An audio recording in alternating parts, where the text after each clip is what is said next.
Ito na naman. Mayroon tayong refresh. Toyota Corolla 4AFE. Yan, bumaba na si Boss Taleulew. Yan. Kasi sa tagal ng panahon, hindi nare-refresh. 28 years old na siya.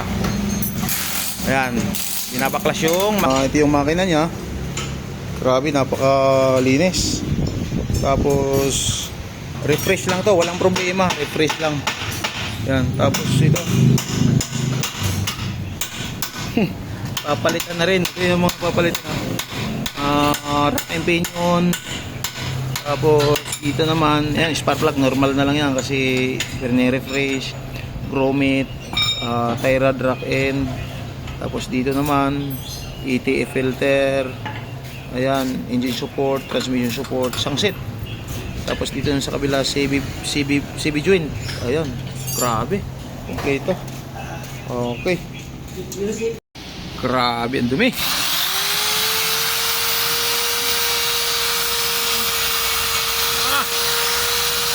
Ngayon lang malinis.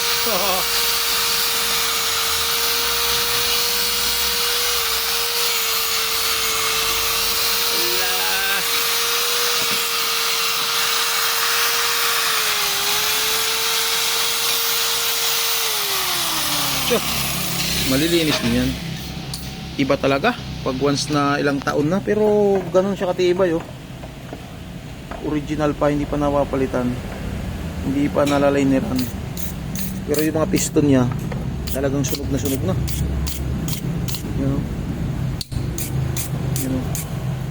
You know. Grabe, nangabali na yung piston ring, sobrang rupok na. Yan. Wala pang kabawas-bawas, yun. Maganda pa rin. Refresh na talaga. Refresh. Linisin natin ang piston kasi kahit anong steel brush natin, ganun pa rin ang hitsura niya. Okay. Bababad natin. Yan. Pero itong isa, nababad na. Umiwalay na yung kulay niya. Ala! Ayun, oh. Kaganda ng kinalabasan nito. Yun, oh. Pa apat para kahit paano makuha natin talaga yung tunay na refresh. Talagang kitang kita natin na pagbalik is talagang walang dumi. Ayan na yung isa, halos okay na. Okay, kapirasong retouch na lang to, okay na. Tapos ito hindi pa na magkaiba talagang kulay pag hindi pa talaga nagagawa. Ayan, malaki ang pagbabago. Okay. Tapos ito, ganunin lang yan. Bumawa na yung kulay, oh. Yun.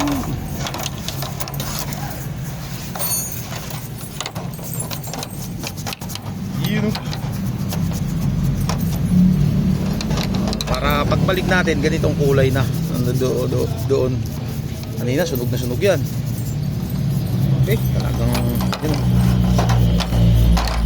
Para pagbalik natin, swabe. Yan, yung makina, kanina napakarami yan. Ikikimikal din natin yan para talagang bumalik yung talagang kulay niya. Okay. Oh yeah! Ito na, palit na tayo. Magkasipon na tayo. Yung makina kanina napamadali. Okay, malinis na mga boss. Malinis na. Yan. Okay, assemble na natin.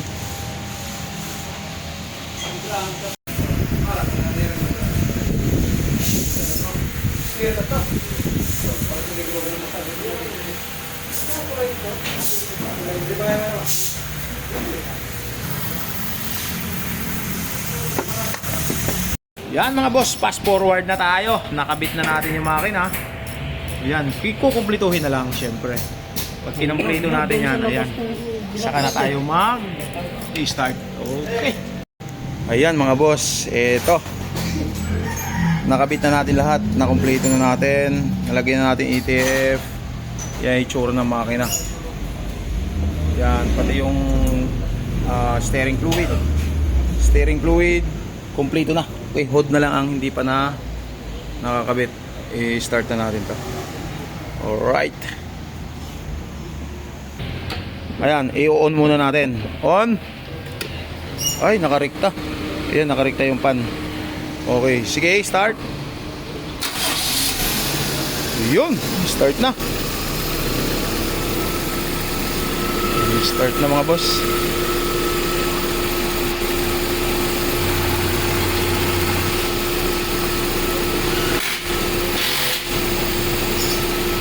Okay, umi-start na. Yan, observe na lang natin. Ito ay umi-start na. Observe na lang natin sa mga leak, sa leak niya, at saka sa cooling system, aircon, yan, radiator, yan, bago road test. Alright, kumandar na mga boss. Yon mga boss, nandito na naman tayo. Ayan, mayroon na naman tayong Innova. Yan. Ang Innova natin is ano to? 2019 model. Ito ay 165 na ang tinakbo. Ayan, linis tayo ng intake manifold. Kumbaga general BMS to. Okay. Turbo cleaning kasama na diyan lahat. Rino, pangilaling, fan belt, support, lahat, ulan, langis. Yan. Kailangan natin diyan mga boss. Fuel filter. Okay. Yan pong Innova na yan. Okay. Yun ang gawa natin ngayon mga boss. Yun, natanggal na yung intake manifold natin. Update natin yung kalagayan sa loob. Grabe na yan mga boss. Yun yung ano natin, yung pinaka cylinder head natin. Tapos dito naman yung turbo. Kailangan natin yung turbo, ganun din kadumi yan. Siyempre, ito yung intake manifold, oh. Halos wala nang laman, wala nang galawan ito. Ayun, hindi, meron pa, nagalaw pa yun. Pero grabe, wala na. Kunti na lang. Kiss-kiss muna tayo bago tayo maglinis. Okay. Ayan na. Okay na to eh. Nalinis na. Ayan, meron na naman tayong turbo, you know. Buti naagapan natin ang problema niya. Ayan. Bubuksan natin, yun oh, maganit na oh. Grabe oh. Ganit na oh. Maganit. Yun oh, tigas. Ayan. Ayan, buti naagapan ano. Ayan. Balik natin. Yun oh, napakatigas. Makapal na kasi yung carbon niya. Ngayon, lilinisin natin, bubuklasin natin yan. Ayan. Okay. Ito ay 2GD. 2GD. After na natin ma-symbol, malinis. Ayan, kitang-kita na yung pangyayari. Yun, napakalambot no. Uy, malambot. Symbol na natin. Dali. 2GD.